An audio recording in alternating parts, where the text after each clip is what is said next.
حلولي زعلان. كنت متحمسة جدا بصراحة لما شفت الإعلان بتاع مسلسل عمر أفندي لأحمد حاتم، واتفرجت على أول حلقتين من المسلسل. الفكرة حلوة جدا جدا جدا، واحنا كمان بنحب قوي اللي هو السفر عبر الزمن وأرض زيكولا والكلام ده، فالقصة دي ممكن إن احنا نطلع منها أفكار كتير قوي. زائد كمان إن الديكورات وأماكن التصوير بتاعة المسلسل تحفة فنية بجد، ولو الشغل اللي معمول في المسلسل ده لمخرج أول مرة يشتغل فدي حاجة عظيمة بصراحة. المسلسل باختصار كده بيتكلم على علي اللي اكتشف بعد موت والده سرداب بيودي للماضي، وبالتحديد سنة 43. المسلسل هو مش كوميدي بس، فيه اللي اتفرج عليه فيه حتت كتير المفروض انها تضحك. احمد حاتم ما ضحكنيش خالص. يعني في الحتة دي مثلا بيقول لها هو اي حد يربي دقنه هيبقى شيخ، ما تمشيش معاكي لوك. يعني المفروض ان دي حتة بتضحك، مفيش ضحك. بصراحة انا شايفة ان احمد حاتم ينفع ان هو يكون رومانسي بس، لكن هو مش لايق في الدور خالص. اما بقى بالنسبة لآية سماحة فانا بحبها جدا بصراحة وبحب تمثيلها، وبالنسبة للكام مشهد اللي طلعت فيهم في الحلقة الأولى وفي الحلقة التانية فكانوا خفاف ولذاذ على قلبي قوي.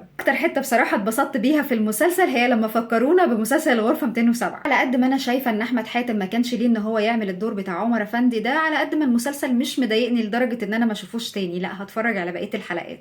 انتوا بقى إيه رأيكم في أول حلقتين من عمر أفندي؟